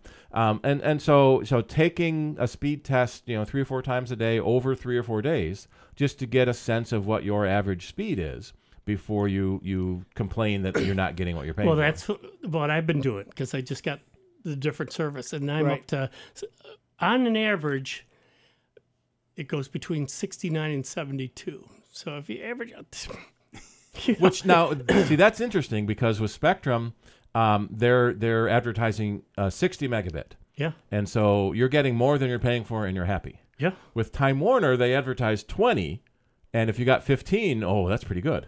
Yeah, you were happy. Right. Yeah, no, this the guy came in and ran new cable. Said, no, we got to update this. Yep. Okay, and set up the new modem, and like I say, compared to what I had before, which was only I think Promise 6, and two up, to do it now, and then upstairs the Wi-Fi, because I have a repeater up there. Right. I mean, it just great. I want to point out, people are asking me all the time, I can't find anything on your website. There is a search. You can do a search. If you scroll down on the right underneath the donate button, there is a search post, so you can search for stuff. And it's just also above fascinating stuff, which is where you get the forums. But you can search the posts that we put up. So I just typed in the word speed to that, and the very first thing that pops up is speedof.me, which is what Steve was just talking about. Yeah. I like that one because it doesn't use Flash. Right. Yeah. So you can also not just go to the website and scroll down through and go to different pages and see the various posts, but you can also search them in order to get something that you want. So that's good to know. And now let's go back to the phones. Our next caller is Scotty from Greece, New York. Hi, Scotty. What can we do for you? Yes. I appreciate you guys being on air. I'm, just been struggling through the web, and you guys have kind of helped me to navigate what's going on. But I wanted to contribute to the show. I've heard callers call in and talk about, robocalls and so forth. But I went and did my own little homework after dealing with one of those agents and finding out they were bound and determined to call my number. Yeah. And I found a special information tone, and everyone hears it when they reach it's called a vacant circuit. Yep. You hear doodle-dee. Doodle-dee. Yep. And I found one on the net, and you just play that. It's a vacant circuit tone, and that's what I have on my outgoing message. And I have been cutting the robots right at their knees. Yeah, it works great. My suggestion is you put that at the beginning of your message, right? So that for everybody else, what Scotty's talking about is there are tones, there are automated tones that the phone company sends out if a line is out of service or not registered or whatever they are, and you've all heard it. It's that do do do. Yep, doodle-dee. Right. It's that tone. I'm telling you, I just look at the phone, and I see, it'll be like Oakland or Kentucky, or it doesn't really have any a description of the caller, and I say, well, I'll just let the message play, and before the message is even through, they hang up. Yep. Because they know it's and by the way, the whole point, of course, when you're making robocalls is to make as many as possible to live people. So when they get that tone, they take you out of the rotation for a while because it's not worth their time and effort. So you stop getting those calls from them, not from everybody, but from them. And if you get if enough of them get that tone, then you are not bothered again for weeks and weeks and weeks. So yes. And the other thing I'd like to add to the callers is when the roboteers or the people that are when the robot tells you to press 8 or press 3 and we'll put you on the do not call list, you just told them you are a serpent. Yep. And you listen to the message long enough to know to try to press that. Right, exactly right. So they've kept you on the line that long, which is a good thing. You think you're going somewhere, but actually you're being piped right into the stream for more calls. Right, exactly right. That's exactly right. Thanks, Scotty. We appreciate it. Appreciate you guys. Thanks. Bye-bye. Yeah, Scotty is absolutely right. Those 3 tones. Yeah. And they have various names. There's slightly different tones, but those 3 tones tell a robocaller to stop bothering with this number because it doesn't belong to anybody or it's out of service or whatever. Right now, if you were to call Puerto Rico or much of the Gulf Coast, Virgin Islands, you that's the one. You would get that tone that then says this call can't be completed as dialed or whatever, and robocallers would then take them off the list. So that's a great suggestion, and we suggest that everybody does that. So we'll see how that works. I'm trying to find an easy website to tell you how to do that. I just went to the Wikipedia page, and you can play all the different tones, but right. Well, you can download them too. Yeah. All right, back to the phones. Our next caller is Steve from Greece, New York. What's up, Steve? Just a quick thing on that robocall, cutting the messages. Yeah. If you do that, you don't get any weather emergency forecast. You don't get any Amber Alerts. Well, if those go to your voicemail, yes, that's true. So there's a price. I was going to do that, but I decided I wanted to get the emergency things and wanted to get the Amber Alerts. Yeah. Yep. So you can put it on your home phone, but leave it off your cell phone. Or vice versa, whatever you want to do. Right. So just wanted to point that out. Appreciate that, Steve. Thanks. Yep. Bye-bye. Yep. It's almost... There's a downside to everything. Yeah.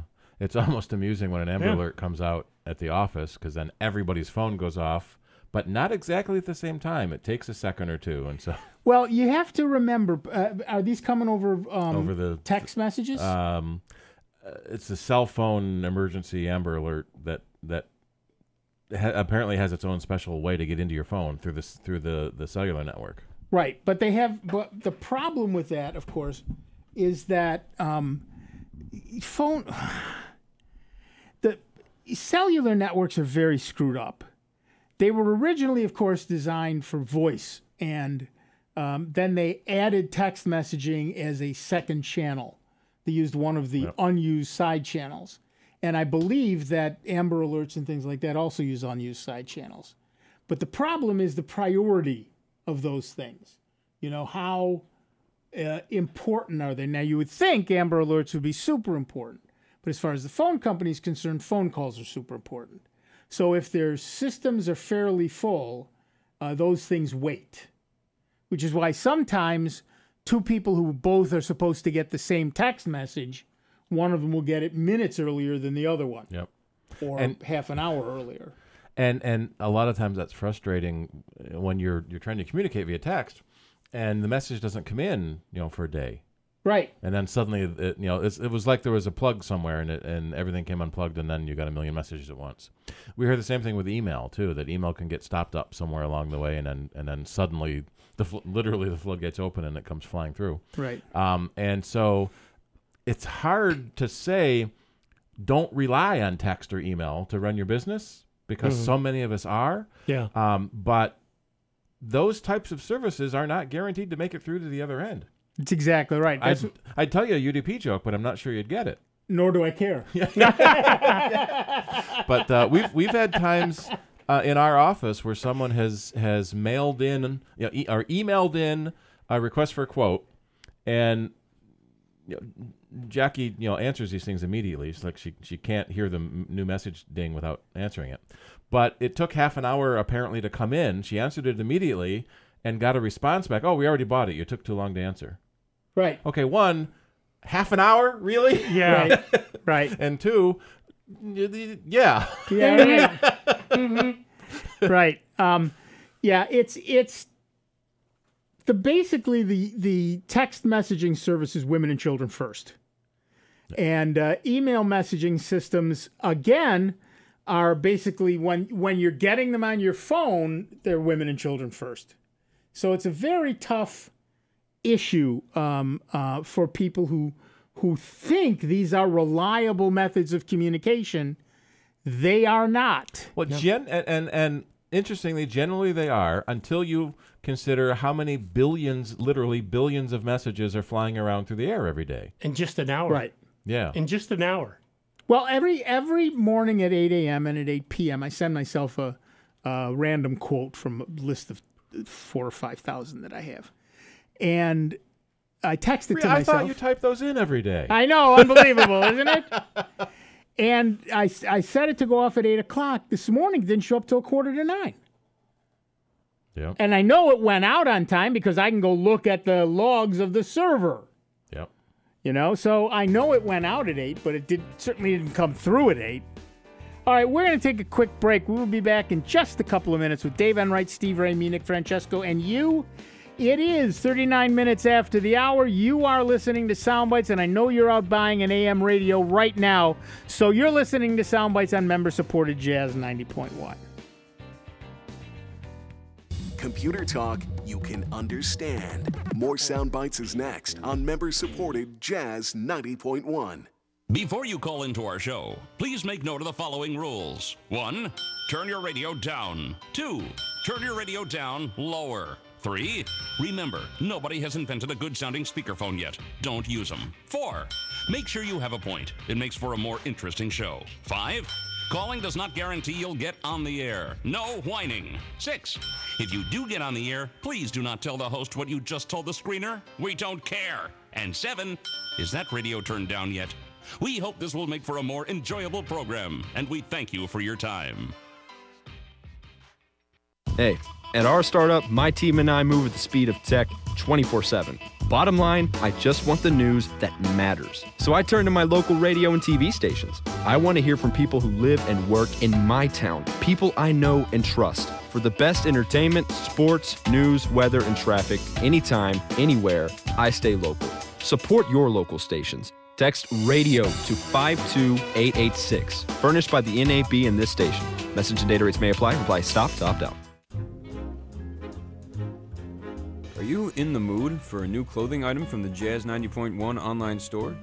Jazz 90.1 is currently stocked with short and long sleeve t-shirts, polos, sweatshirts, sweatpants, and more.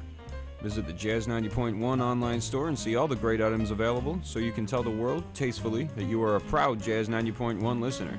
Visit the Jazz 90.1 online store today at jazz901.org. Woo! Let's get crazy! In movies, when someone at a party jumps into a pool fully dressed, everyone cheers them on and jumps in too. Just so you know, in real-life parties, nobody jumps in after you. You just look stupid. Come on, jump in! Come on! Most party fouls are pretty dumb, but if you decide to drink and drive underage, you could lose your license and your freedom. Learn more at ultimatepartyfoul.org. Brought to you by the National Highway Traffic Safety Administration and the Ad Council. We are live outside the home of Joe and Rosie Goddard, where a pretty big tickle fight broke out just minutes ago. Sources say their father instigated the laughter. Let's go inside for a comment. Apparently, they have no comment. Dads, let this be a reminder that it only takes a moment to make a moment. Call 877-4DAD-411 or visit fatherhood.gov. Brought to you by the U.S. Department of Health and Human Services and the Ad Council. Whoa, long time no see. It's me, the rock t-shirt in the back of your closet.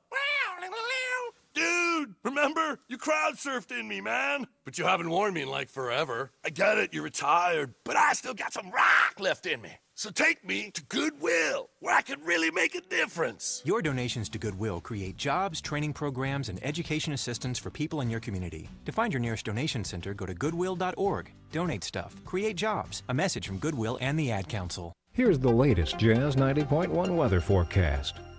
Some rather cool weather this weekend across Rochester, Western New York, and the Finger Lakes.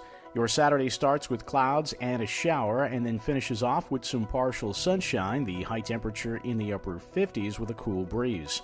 Tonight brings patchy clouds and starlight, the overnight low temperature right around 40 from the city up to the lakeshore, 30s south of 5 and 20 where a touch of patchy frost is possible into Sunday morning. Sunday itself looks mostly sunny, the weekend pick for sure. Highs in the middle 60s. I'm meteorologist Josh Nichols for Jazz 90.1. And currently we've got mostly cloudy skies, 56 degrees out at the airport and 50 degrees here at member-supported Jazz 90.1. This is Rob Linton. Join me weekdays from 4 to 6 on member-supported Jazz 90.1. Welcome back, everybody. I'm Nick Francesco. I'm David Wright. And I'm Steve Ray. And at 43 minutes after the hour, we are Soundbites. I want to reiterate something we talked about in the first hour. Jazz 90.1 has teamed up with Diana Marie Russo, who's a local Miss America organization contestant and a student at in media and communications at St. John Fisher. And what she's done is created a thing called Rochester's Gift of Music. And what they do is they're donating radios to Alzheimer's patients. Basically, a lot of research has shown that Alzheimer's patients can remember and sing songs even in advanced stages of the disease long after they've stopped recognizing people and names and faces. A lot of memory care homes use music as recreation. Since it brings the patient's pleasure, of course.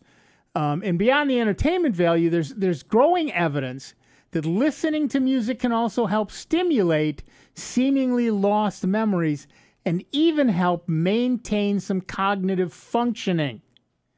And they've shown that studies have shown that music may reduce agitation and improve behavioral issues that are common in the middle stages of the disease. And it provides a way to connect with Alzheimer's patients even after verbal communication has become difficult. So this program is called Rochester's Gift of Music, and the way it works is this. You can drop off a gently used AM/FM radio. It should be AM/FM radio that works by plugging it in, by the way, nothing with batteries. Nobody's going to go out and buy batteries for these things. So it needs to be able to plug in. And, of course, it needs to be working. And you may drop off those AM/FM radios gently used, or if you want to give us a brand new one, they're $10 at the big box stores, big deal.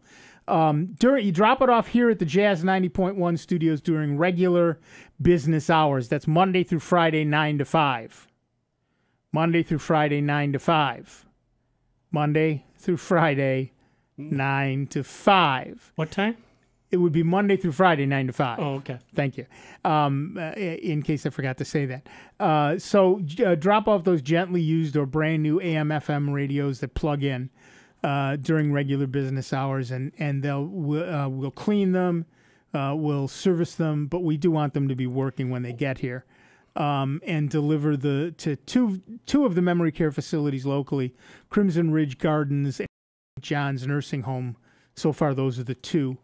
And they should be small radios. They should be portable radios. Don't bring any boom boxes from the 80s. And they, of course, need to be in working condition. They need to be powered by 110 volt. That is to say, plugged in, not battery operated only. And then we will, of course, provide you with a letter acknowledging your donation. Well, that's the thing. You know, folks stop and think. Usually at work, if they allow it, a lot of places have music going. Right. Because it's soothing for the work environment. And people sit there or they'll have a radio on their desk tuned so they can hear it. And I've seen that for years. Yep.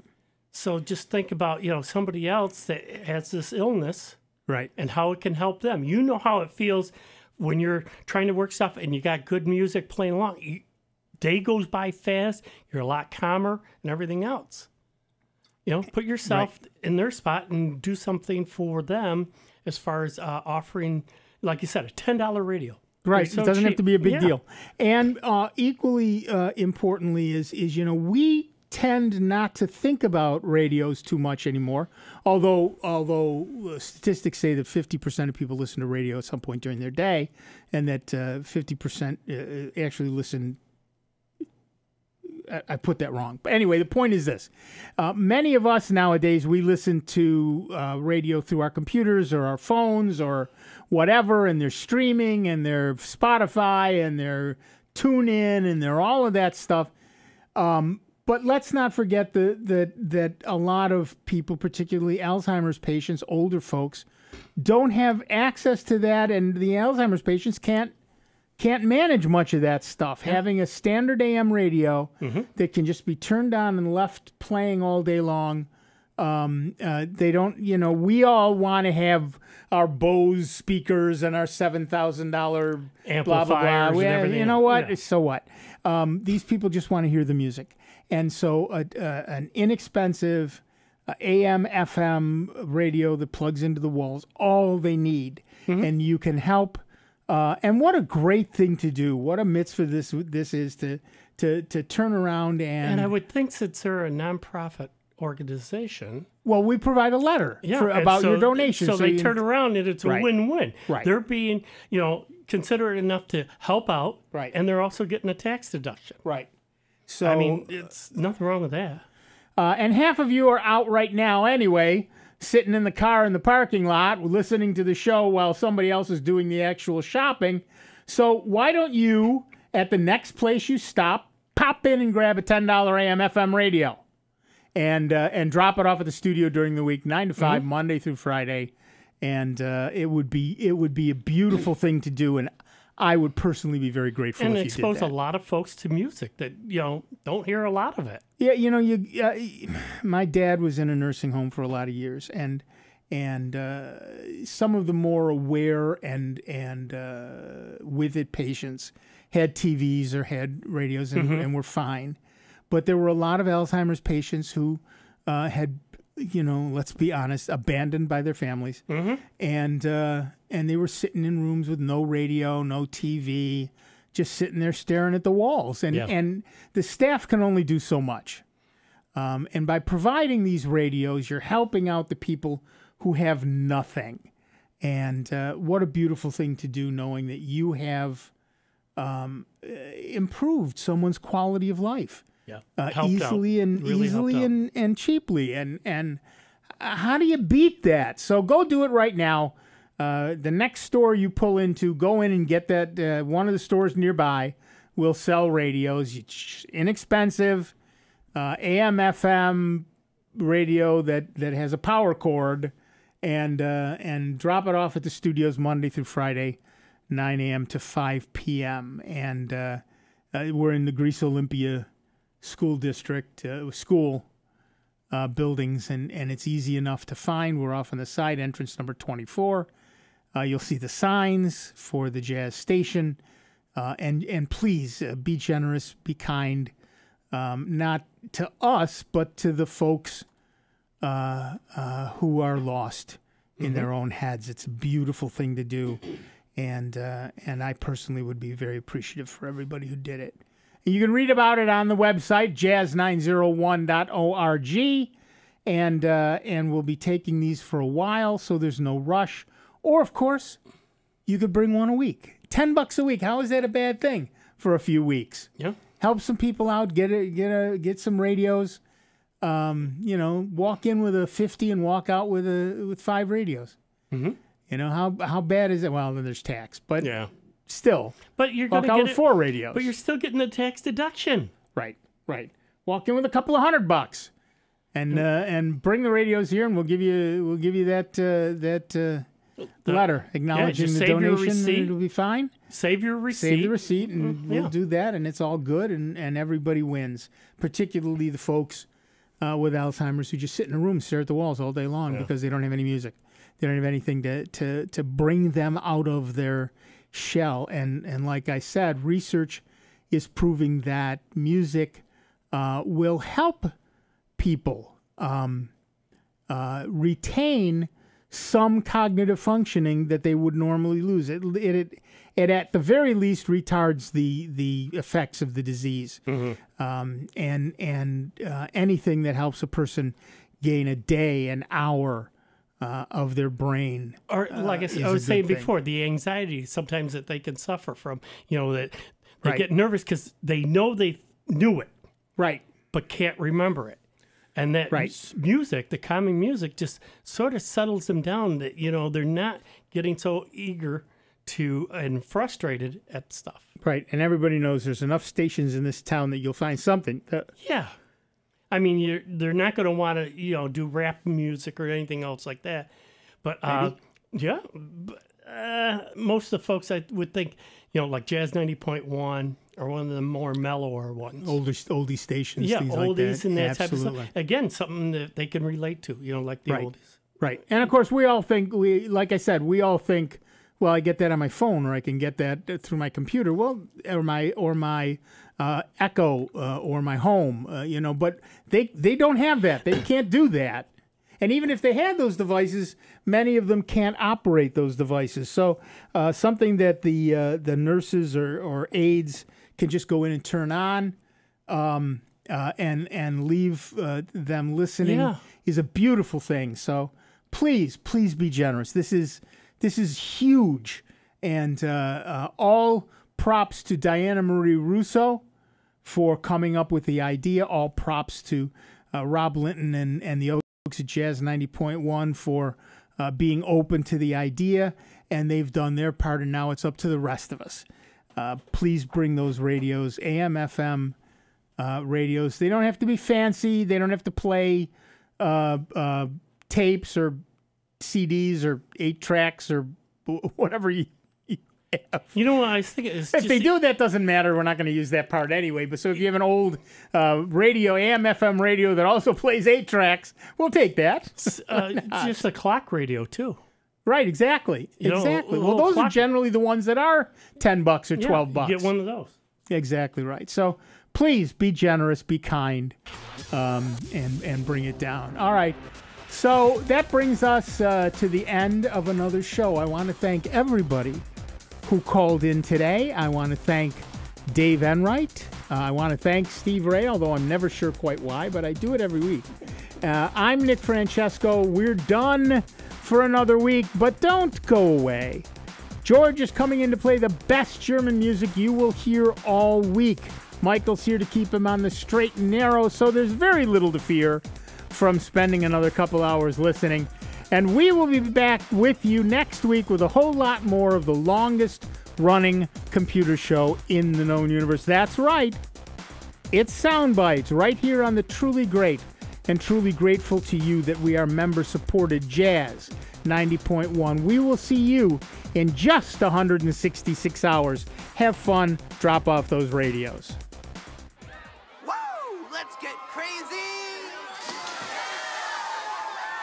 In movies, when someone at a party jumps into a pool fully dressed, everyone cheers them on and jumps in too. Just so you know, in real-life parties, nobody jumps in after you. You just look stupid. Come on, jump in! Come on! Most party fouls are pretty dumb, but if you decide to drink and drive underage, you could lose your license and your freedom. Learn more at ultimatepartyfoul.org. Brought to you by the National Highway Traffic Safety Administration and the Ad Council.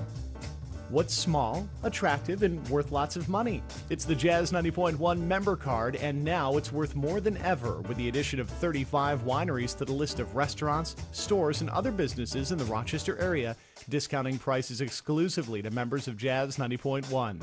You can even use your card when you travel in the United States. It's a great way to reward yourself, all while supporting Jazz 90.1. Don't have a Jazz 90.1 member card? Get one by making a pledge of support at the $90.10 level and above to Jazz 90.1. For more information on becoming a member, you can call 966-5299 or make a donation online.